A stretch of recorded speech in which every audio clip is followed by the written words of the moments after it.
Super Bowl just happened. Yep. Baseball strike. What else is going on?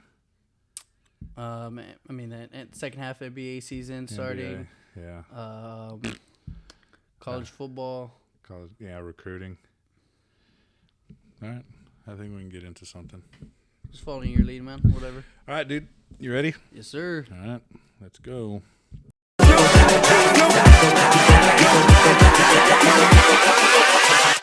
Hold up.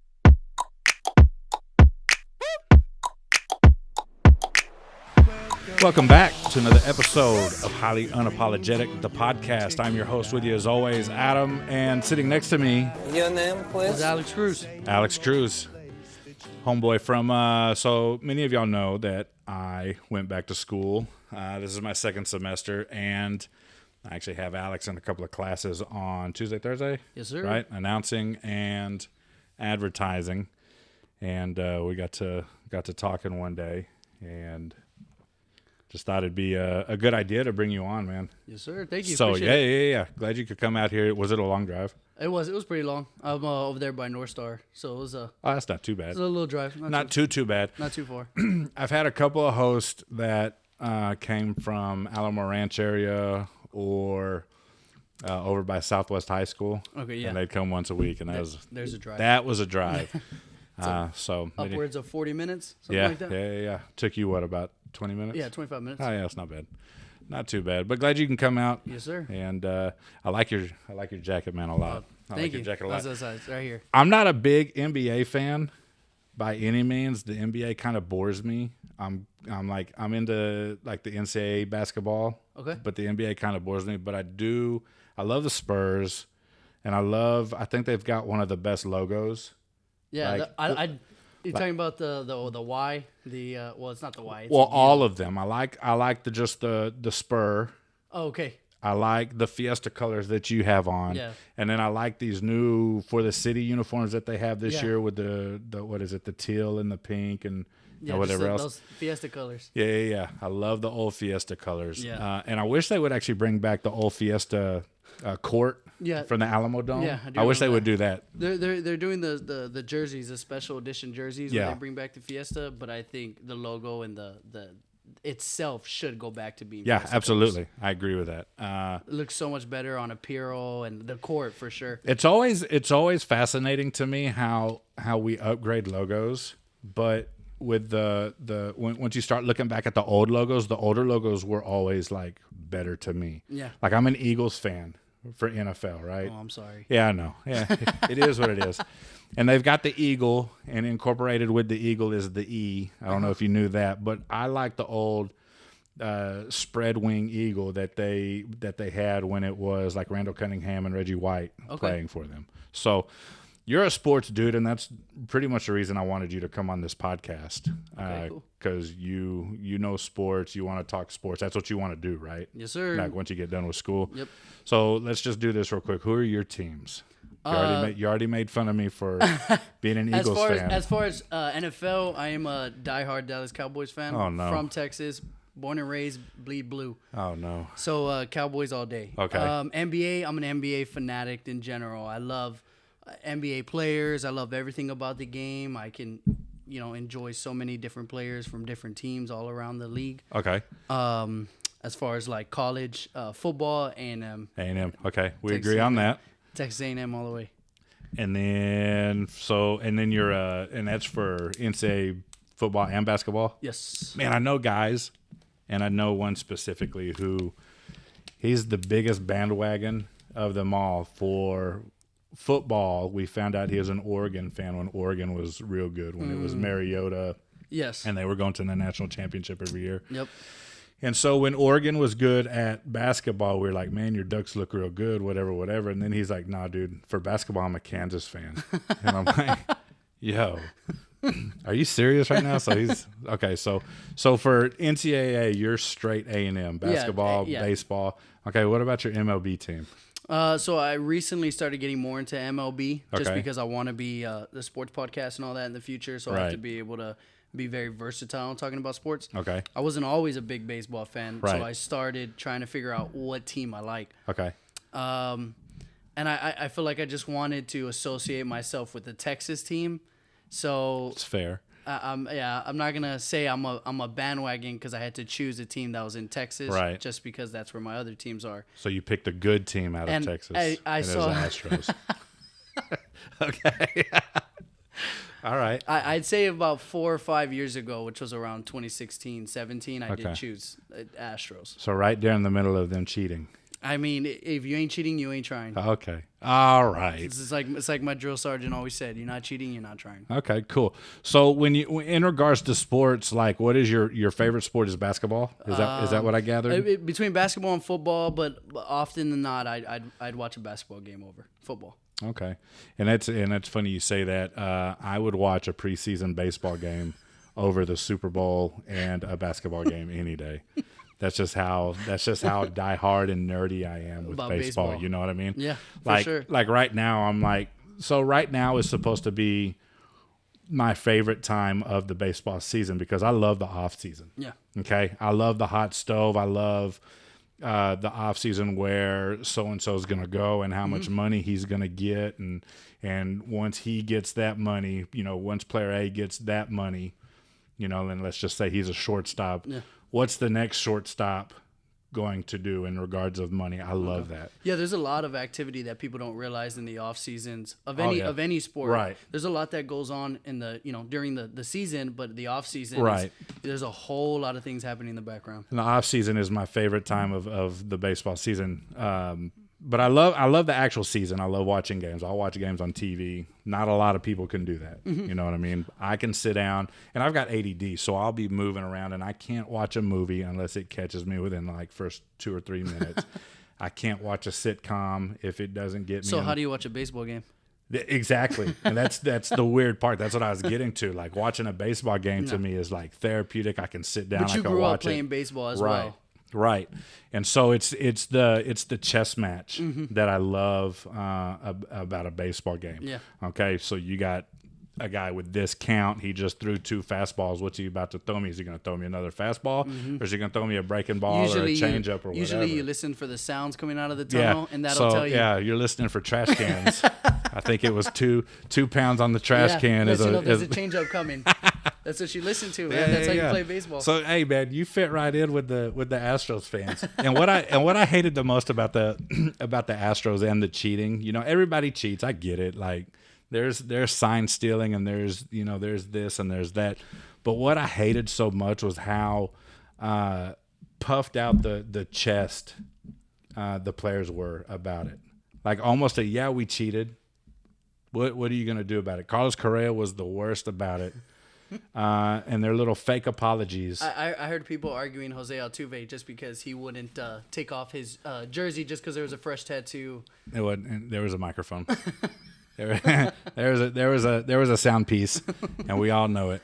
But the thing that struck me the wildest about the whole cheating thing was during that season, Alex Bregman was so cocky and so like in your face in the camera, confident. He just had a swagger to him. He had a swagger to him. That's the best way to say it. But after he got caught, he's not that same person anymore. He's not in the camera. He's not lost his confidence. Exactly. So, and those are around the times where they were comparing Bregman to Mike Trout. Mm-hmm. And he had an amazing start to his career. He had a great start, and that happens when you got the banging trash cans. Mike Trout's been doing it without trash cans for 10 years. Well, that's the GOAT. That's different. Mike, listen, when people start comparing people to Mike Trout, it really makes me mad. Oh, I bet. One of the biggest ones was Bryce Harper. Okay. They came up through the minors together. They got up to the majors at the same time, and it was going to be Mike Trout and Bryce Harper's league. Yep. And that made me so mad because I already knew Bryce Harper was going to fizzle out. Sure, he can hit a bomb 500 yards or 500 feet, but he's not going to do that every game. He's been relatively consistent throughout his entire career. He's been okay consistent, but you're not going to hit 500-foot bombs every time you come up to plate. I need some singles, doubles, triples. I need you to move the run, but that's not what you got. And he's trashing the field. So how do you think he transitioned from Washington to Philly now? I think he did. I think it was a great transition because he had a great season. I mean, he was obviously the MVP. Yep.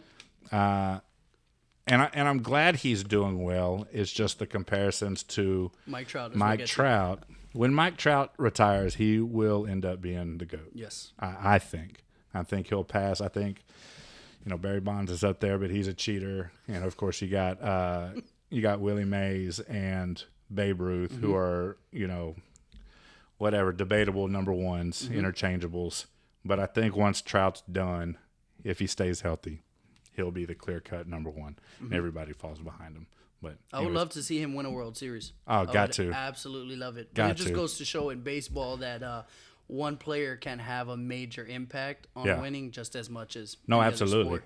Yeah. And the thing about the Angels is, man, they got the firepower on offense to do it.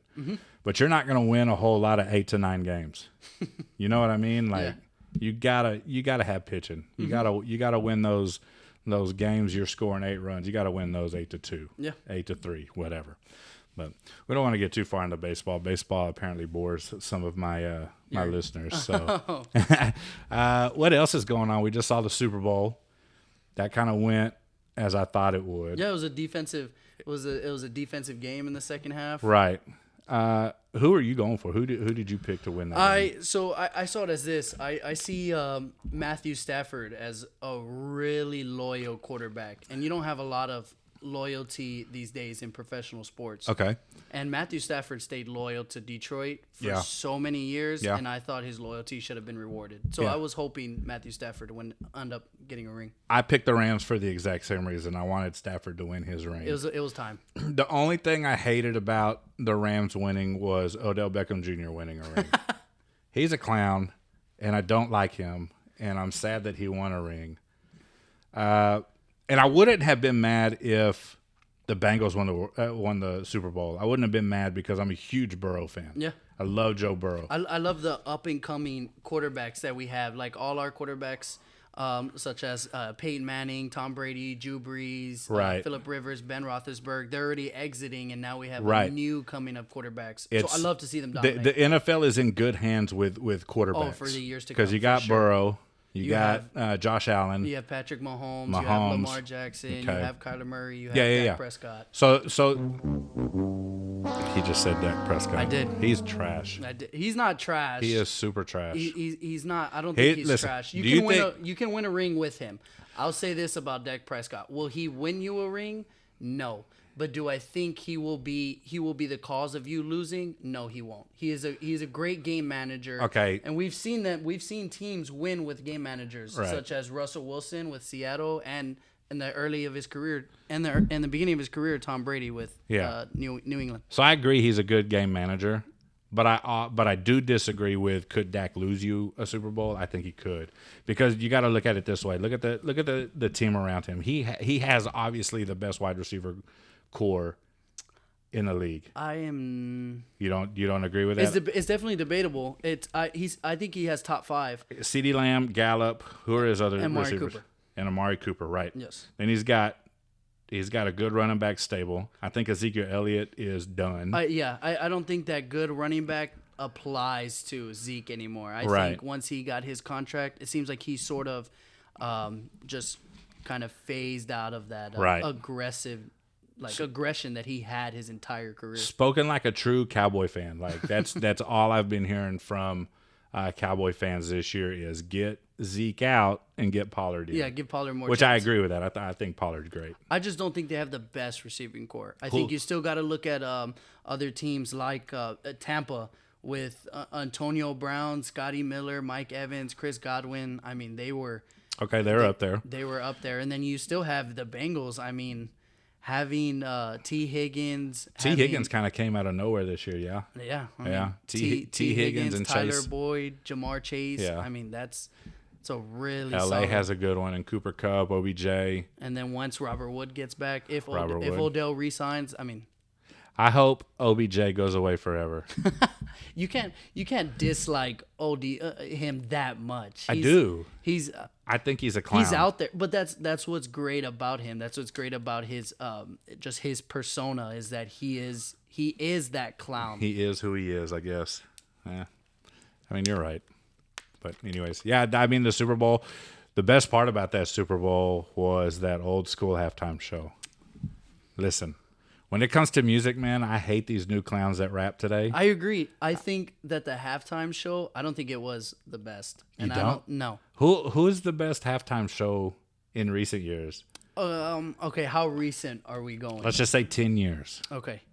In the past 10 years. I think the best one other than this year was Bruno Mars when Red Hot Chili Peppers came out. Okay. Yeah, I remember that one. That one was actually really great. The thing that I think about this previous halftime show was that it was great, but it was more nostalgic. It was more people enjoying the memories that they had listening to that music rather than the entertainment and the show that they put on. They put on a great show. They put on a fairly decent show. I thought it was. I thought The Weeknd last year had a little bit more entertainment in it. You know who was better than The Weeknd? Oh, here we go. Who was the year before?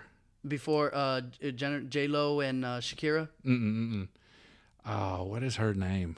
Everyone thought she was a dude for the longest time. Madonna? No, not her. Didn't she do a halftime show? She did years ago. She started from the Raptors and like slid down. Man, now I'm gonna have to Google this. I can't remember who you're talking about. It's gonna go once we figure out who it was. We're gonna go. Oh,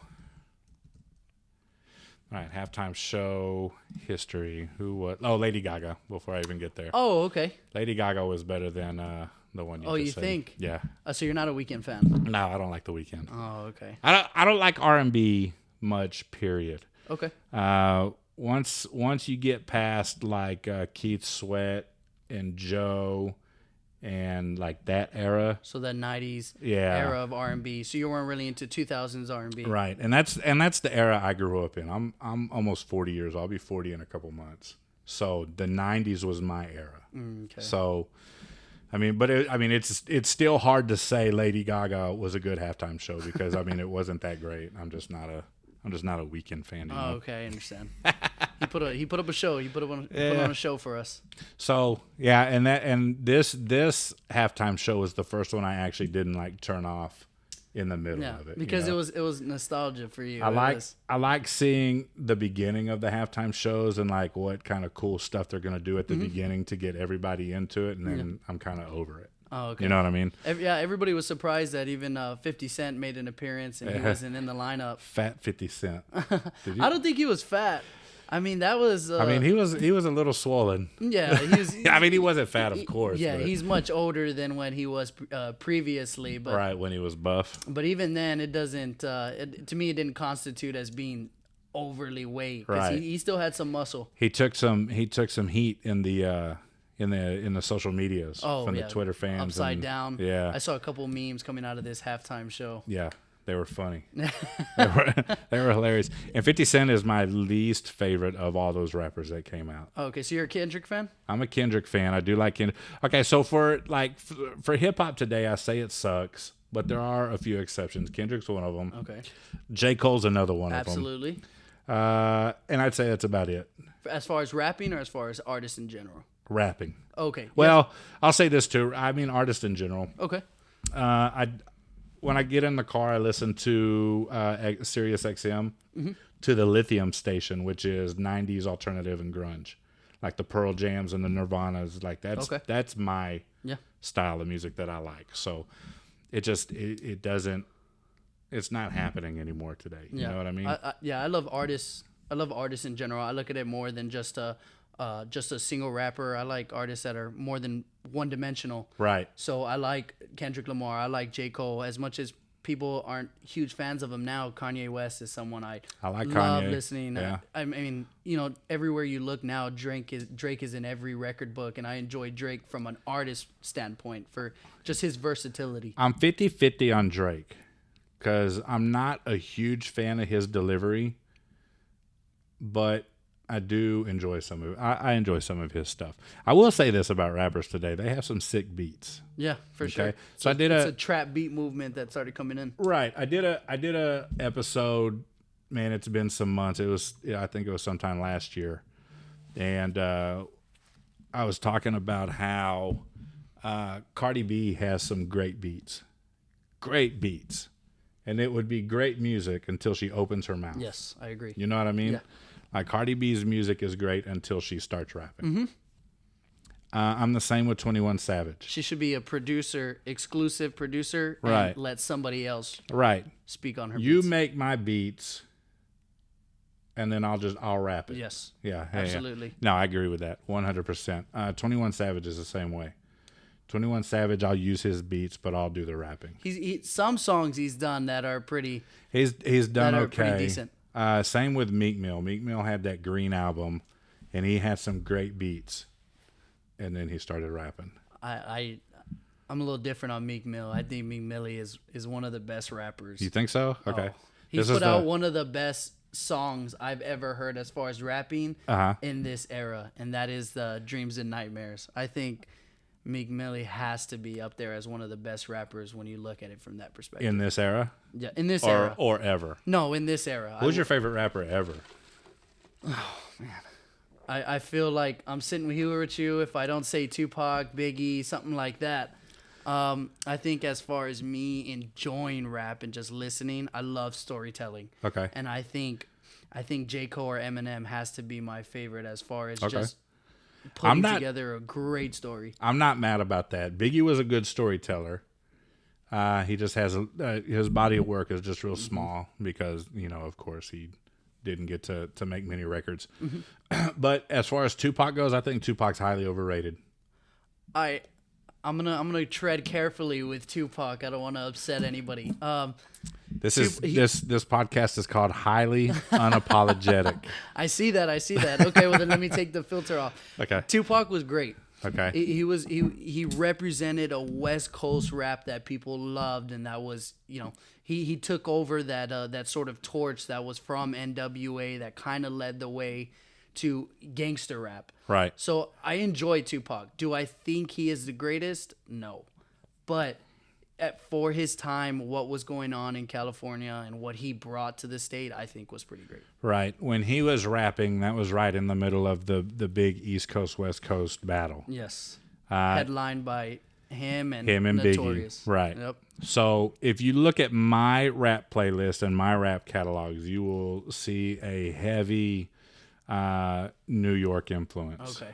So you're East Coast all the way. I'm East Coast. I'm 100% East Coast. Okay. My favorite rapper is Method Man. Okay. I love all of Wu-Tang. My favorite rap group is Mobb Deep. Actually, my top 3 rap groups are Mobb Deep, Wu-Tang, and the Beastie Boys. The Beastie Boys. The Beastie Boys. I love the Beastie Boys. And so it's very, very New York. I think Nas is up there. Once you start getting out of, I like Big Pun before he died. So, I mean, my top 5 is all East Coast New York rappers with the exception of Andre 3000, but he's still East Coast because he was, but I guess that's more Southern rap, right? Outkast from Atlanta. Outkast, yeah. But yeah, that's kind of where I lean. If I'm putting something on the radio, more than likely it's going to be something from the New York, whatever. So that's that. Man, I could talk about music all day. I love music. And it's and your choice of music genre would be rap, or my choice, I would like. Oh man. So I go through phases when it comes to what I'm putting on, like in the car or whatever. Yeah. My favorite genre of music is going to be like the Southern classic rock. Okay, I like the Allman Brothers. I like the Doobie Brothers. I like the older, from the South classic rock. I like Pink Floyd and Led Zeppelin. Like I'm picking classic rock most of the time over everything. And then after that would be the 90s. Like alternative and grunge. Okay. I like Soundgarden and Audio Slave and Nirvana and Pearl Jam and Alice in Chains. I like that stuff. Hip hop I need a break from because there was a point in time where that's all I was listening to. Oh, okay. I had a playlist of 500 songs. that I had to delete because I was tired of listening just to listening to hip hop over and over. So obviously my age is on full display here, so I will definitely say some of the artists that you have said pretty recent, I'd rather watch Peppa Pig with my daughter than listen to some of this music. You shouldn't let your daughter watch Peppa Pig. She's rude. She's defiant to her parents. Now I'll watch Moana. Okay, all right, with my daughter rather than listen to some of these artists. It just loses me. It just loses. It's not music that has carried over with our generation. First of all, so now bands you said such as Pearl Jam, Nirvana, that music is carried on. That music is even influenced the 2000s punk rock and things that we listened to, which was great. But some of those bands prior, you lost me. Yeah. I mean, I agree. A lot of the music from the 90s doesn't stand the test of time. No. Like a Biggie's music. Timeless. Biggie's music stands the test of time. Tupac's does as well. Mm-hmm. Outkast. I mean, they're still playing Outkast on the radio. And, of course, one of the greatest artists of all time, Michael Jackson, still his applies. Michael Jackson, huh? Yeah, absolutely. I mean, I respect it, but greatest musician of all time is Freddie Mercury. You think so? Oh, absolutely. Prince or Queen. I've heard Prince. Queen is probably. They're not. Man, they're high up on my list. They're not They're not my favorite, but they're probably the best rock band ever. You think so? Just because I've watched Live Aid. Mm-hmm. Or concerts that Prince was in, or live songs that they have played. They put on a show, man. His vocals are unmatched, man, bro. His vocals are wild. For as little and as little as he got and as sick as he got, he was still putting on a show. His vocals were still ranging wide. Yes, as he was getting sick and dying. Mm-hmm. I just wish when he was getting his sickest, they had the Magic Johnson HIV cure for Freddie Mercury. Him. Yeah, that's what money gets you. Yeah, right. That's what modern money gets you. Yeah, that's exactly it. Like, I don't think Magic Johnson ever had a day in his life where he suffered from HIV. No. I think he secretly paid for the cure. Yeah, absolutely. There's a cure out there. You just got to have the big bucks, the funds to do so. Because he's still fat. Oh, he's still living his best life. We just saw him in the dream. NBA's 75th anniversary when all our greats got together and they were just in there enjoying their time, and he was really living in the moment. And he does that. He does that at the Dodgers games, at the Lakers games. Like, yeah, he's in there. Speaking of the 75 greatest basketball players ever that was mentioned, any glaring leave-offs?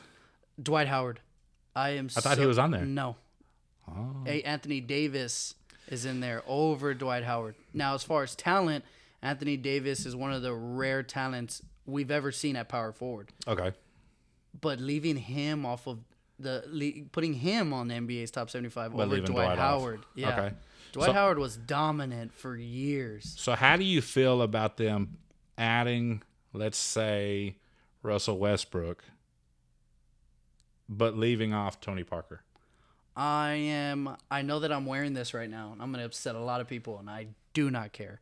I am not a Tony Parker fan. Really? Not a Tony Parker fan. I think he was a system point guard who did pretty decent in his system, but people in San Antonio elevate him to a sort of level where he is one of the best point guards, and I do not think so. I'm one of those people because the Tony Parker was great for the system.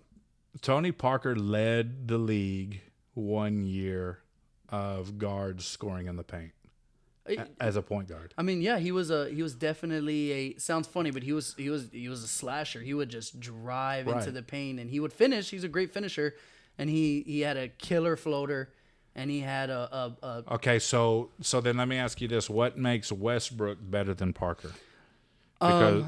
Because Parker played defense. I'm not a huge Westbrook fan, nor am I a huge Tony Parker fan. What I think about Westbrook is his ability to impact his team aside from having Hall of Famers. So Tony Parker had Bruce Bowen, Brent Barry, he had Manu Ginobili, he had Tim Duncan, and he had the greatest coach of all time.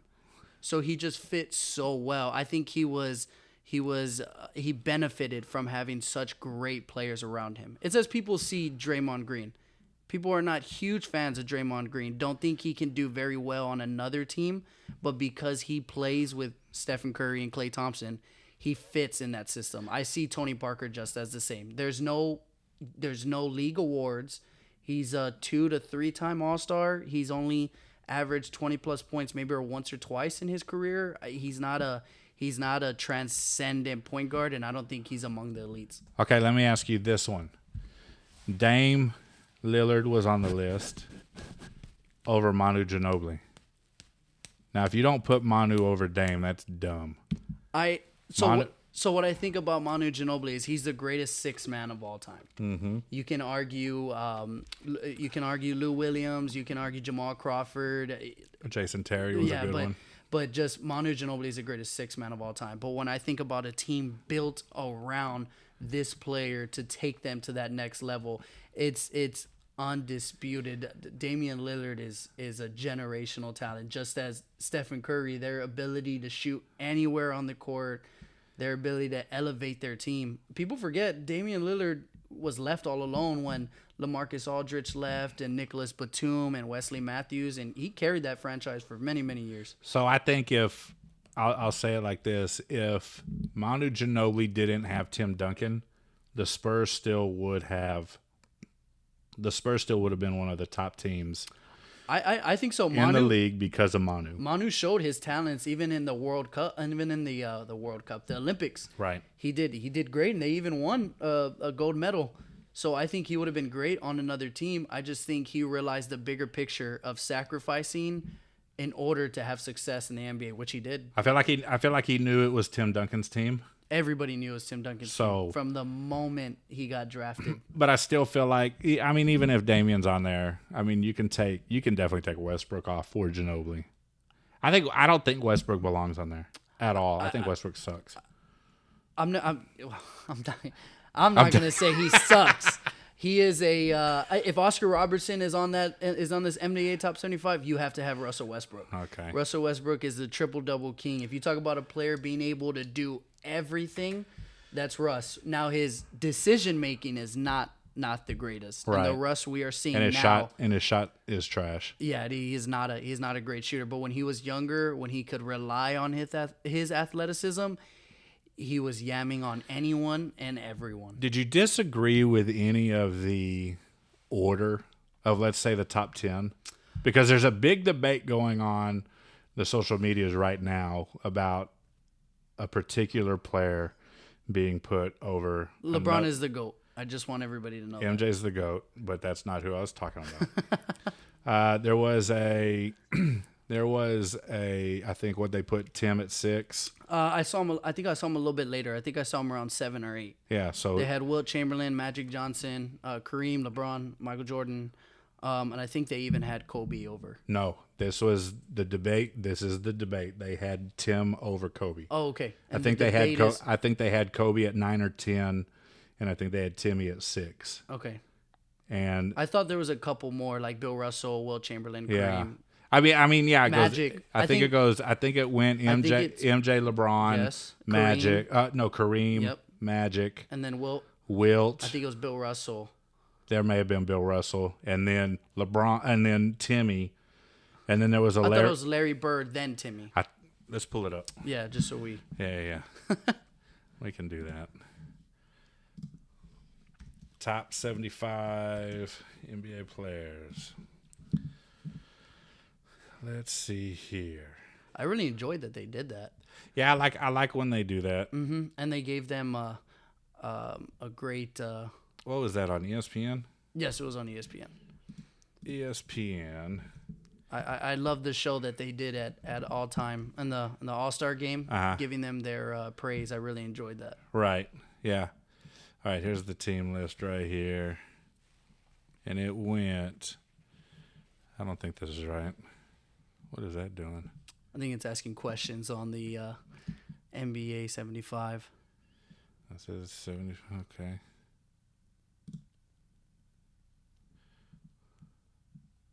Can I just get a list? Man, I hate the internet sometimes.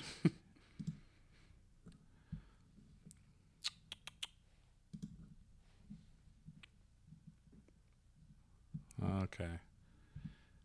I got it. No, this is separate. This is the full list in general. Is that it right there? Yeah, there's Kobe at 10. Yep. And Kobe above Shaq, I don't know if I agree with that either. But Oscar Robertson, 9. Timmy was 8. Okay, so you're right. Larry Bird. 7. Bill Russell, 6. Wilt's 5. Magic's 4. Kareem is 3. And 2 and LeBron. 2 and 1 are LeBron and Michael. Yeah. I guess it just depends on who you ask and how old the audience is, what the MJ and LeBron answer is going to be. But Tim over Kobe is the question here. What do you think?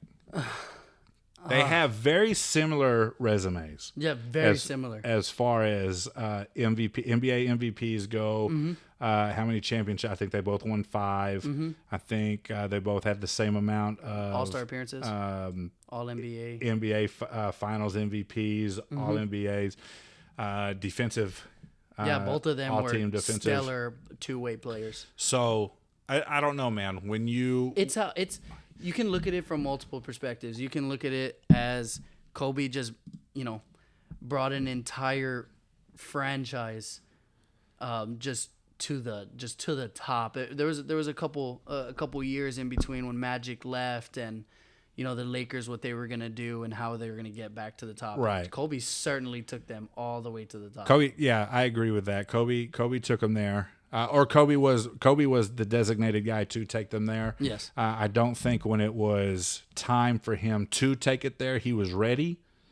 That was in his younger years when he was wearing number 8, and I think it took Shaquille O'Neal coming to LA for them both to take the Lakers to back to. I think Shaq was very necessary in Kobe's early years. Absolutely, but not necessary after Shaq left, because he won a championship with Lamar Odom.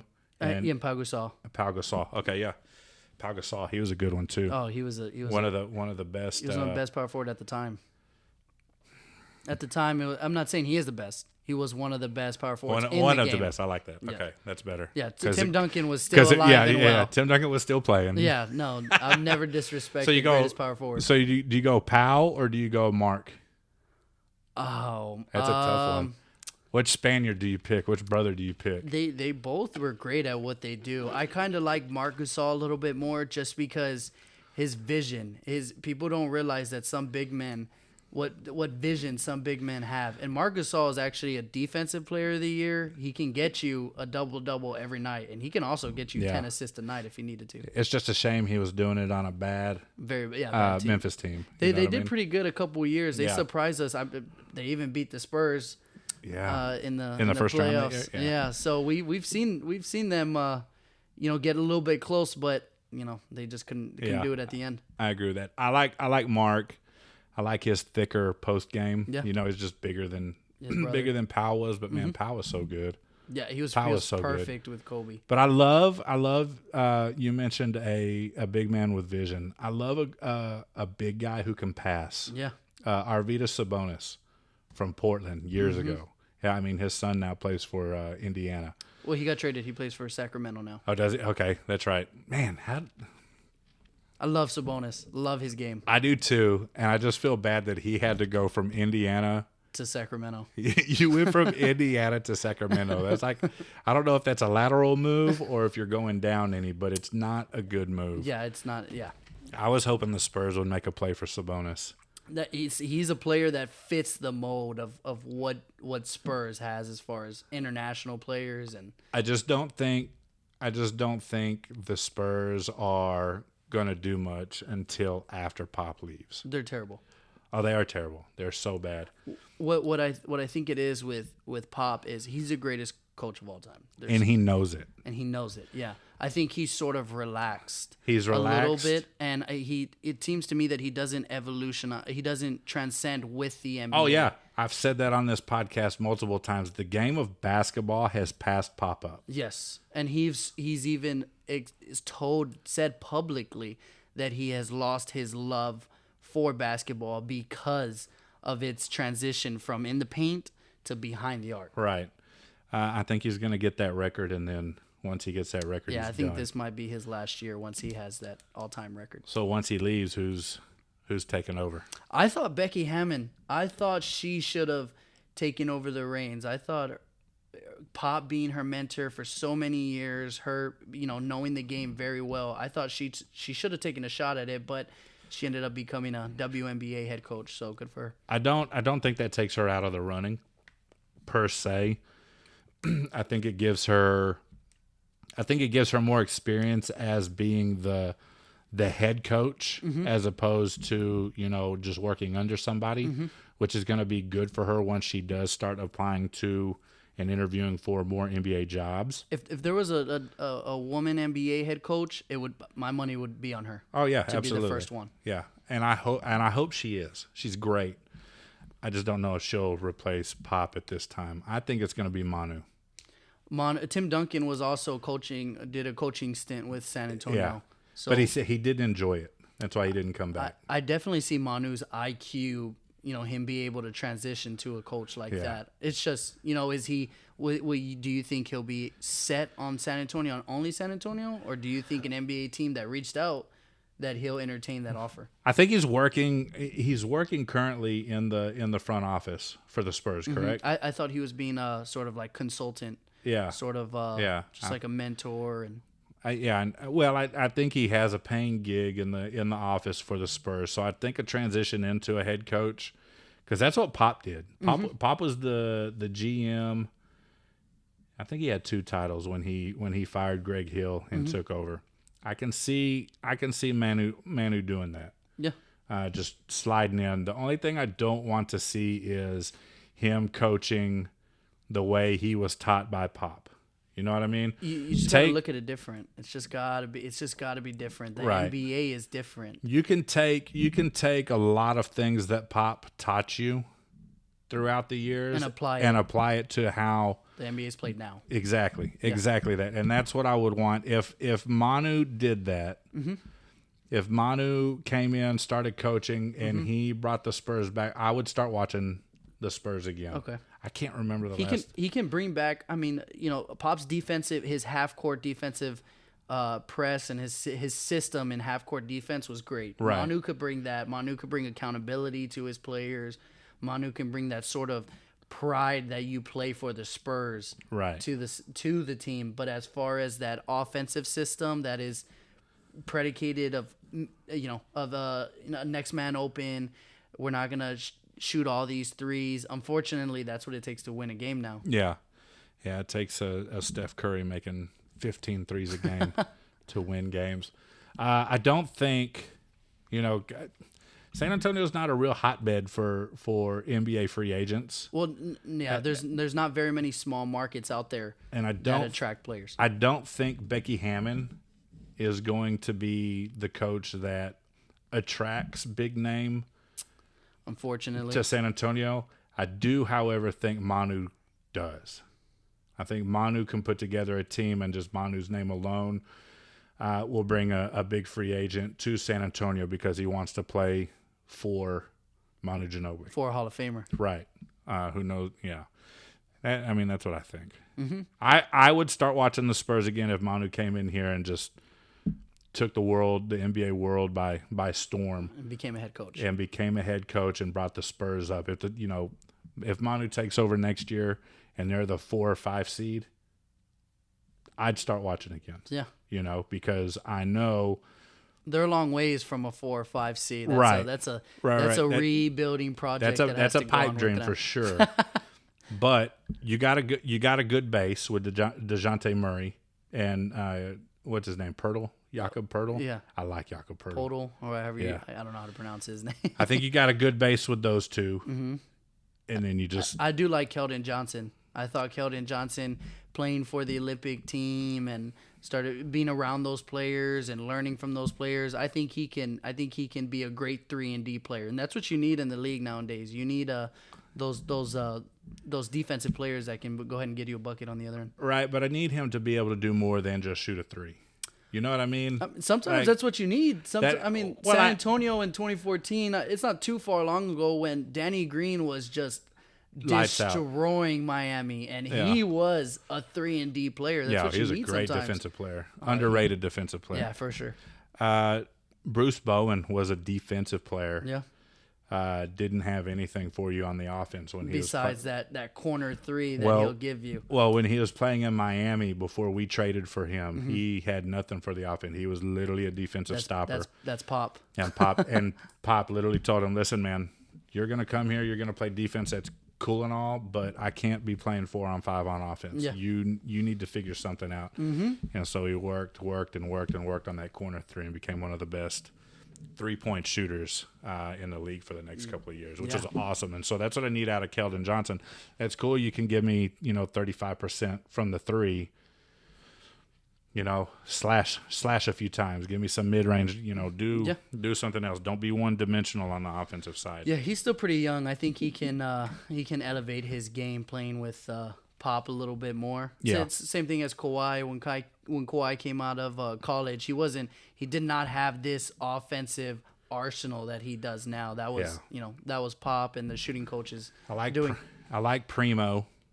I need him to get more minutes, and I need them to move on from Lonnie Walker. Lonnie Walker was he has a lot of talent. Man, but I think he's wasting away here. I bet Lonnie Walker, if he doesn't re-sign with the Spurs, goes somewhere else and blows up.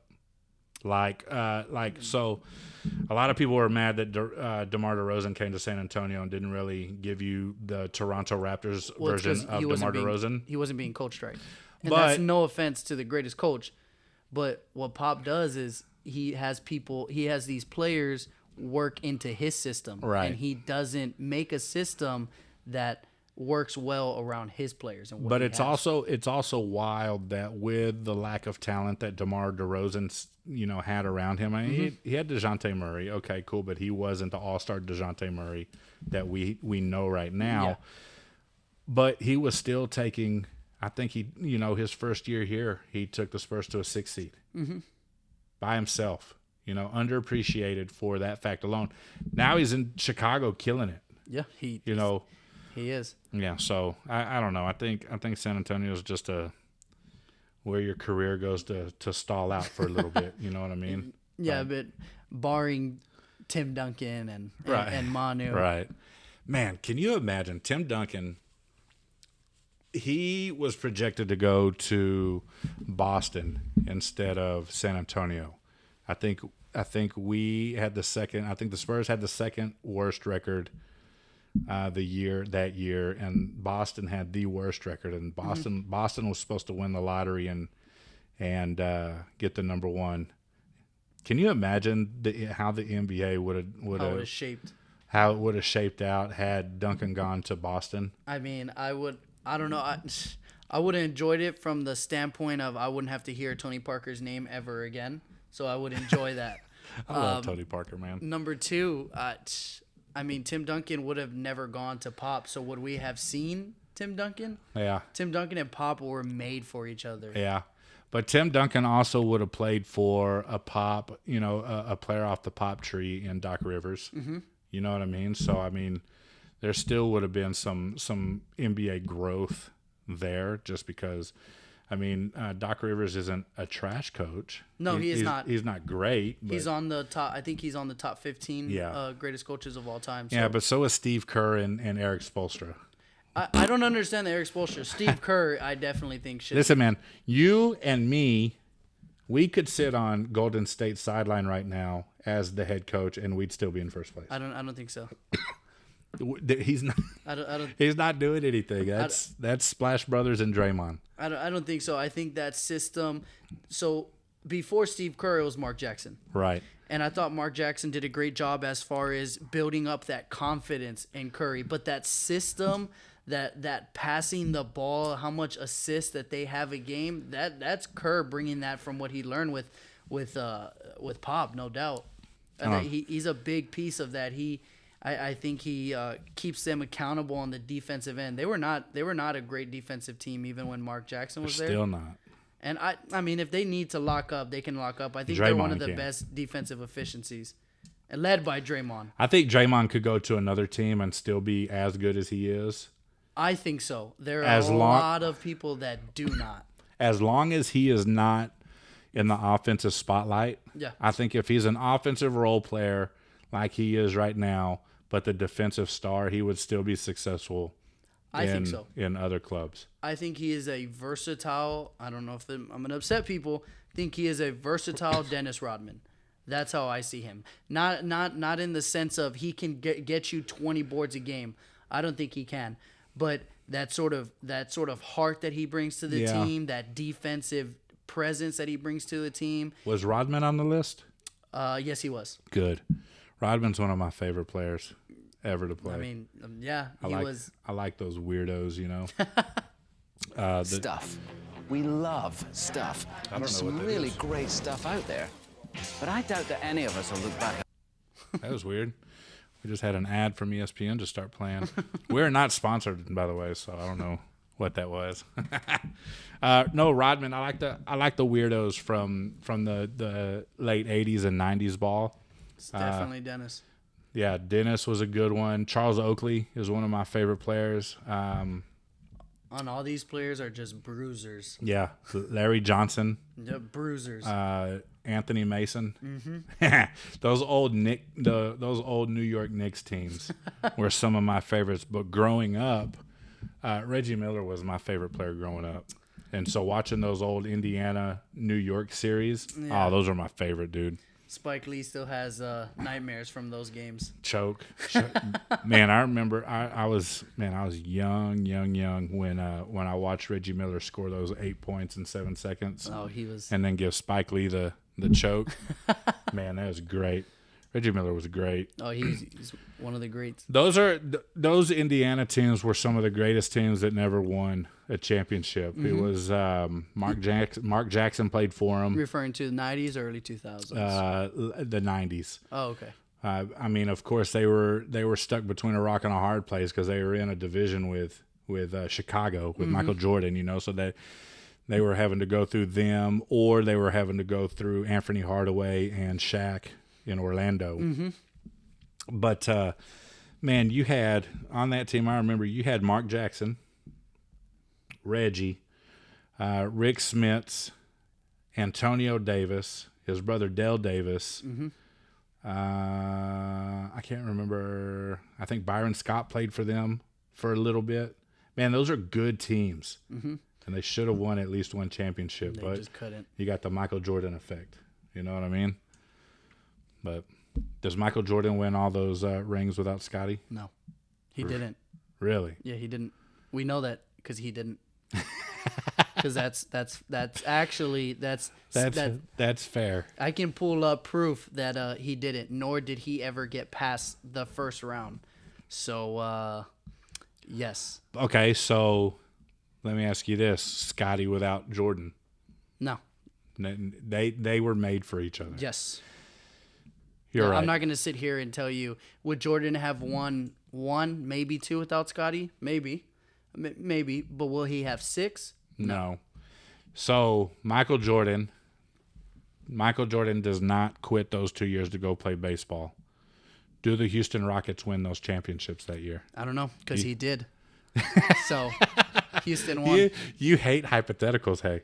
I hate it in the sense of Michael Jordan lovers saying, "Oh, he would have 8, or he would have, this, this, and that." I don't think he would have 8. And I think if Isaiah Thomas and the Bad Boys never split up, I think Michael Jordan would have never won the original three-peat. Injury bug got to them. They ended up with the expansion draft. They lost players. Yeah. I think those 2 Houston Rocket teams would have beat Chicago. Hakeem Olajuwon was on a whole nother level. Who were on those teams? It was Hakeem, Vernon Maxwell, Sam Cassell. It was Kenny Smith. Drexler. Was Drexler there yet? No, he got there a little bit later. He was there later? Okay. Yeah. And him and Charles Barkley even went there a little bit later. And Pippen. Yeah. Yeah. No, that's wild, man. One time when the Spurs were playing in the Alamo Dome, I was in high school, and I was dating this girl whose dad was very high up in Toyota. And he got courtside tickets all the time. And I worked with her, and she came to work one day. I was like, hey, tomorrow we're both off. Do you want to go to the Spurs game? My dad got tickets. I don't know where they're at. Do you want to go? And I was like, yeah. So we drove down there. They were playing Portland when it was Bonzi Wells. I think Sheed was there already. Mm-hmm. Scottie Pippen was. Yeah, this is the late 90s. This was 90s. Around 98, 99. Mm-hmm. Yeah. And these two tickets were literally right next to the Portland bench. And so I got up and I went to the bathroom and I came back down, and the girl that was there with me was having a conversation with Bonzi Wells and Scottie Pippen, just talking to them. They were right there, and they were just talking to her, and it was cool. Yeah. So never had seats that good again, but that was a cool experience. Bonzi Wells went diving for a ball, and the guy sitting next to she was sitting right here. The bench was right here. Mm-hmm. So her and me, and then the two guys next to me had beers in their cup holder. And Bonzi Wells went to save a ball or whatever and cut his eye on the beer bottle next to the guy next to it. Like, that's how close we were. Yeah. It was wild. Yeah, I love it. I wouldn't know what to say to Scotty. I wouldn't either. Hey, man. Cool headband. Sorry you couldn't win. Sorry you couldn't win without Michael Jordan. And sorry Jordan couldn't win without you. Yeah. No, I wouldn't have gone there. I would have said, hey, can you get me Rashid's autograph? No, I don't think Sheed was there at that time. I think he was still in Detroit. Mm-hmm. No, he started out in Portland, right? Yeah. Okay, he was there. He was. I don't know, man. It's been so long. Yeah, they were young. I was in high school at the time, I think. I was just born. Oh, you're a late 90s baby? 98. Oh, geez. 82. Anyways, man, we're coming up right on an hour. I think that was a pretty solid episode. Yes, sir. That's weird. There we go. I think we need to have you out again whenever you want. Just let me know. Yeah. Or whenever I need to or feel like getting an episode in, I'll give you a call. But appreciate you coming out. Yes, sir. Enjoy talking about sports. Yeah, heck Thank you for the time. Yeah, for sure. Everybody go like, subscribe, and share, and do all the things that lets us know that you're listening and talking about us. And until next time, we will holler at y'all later.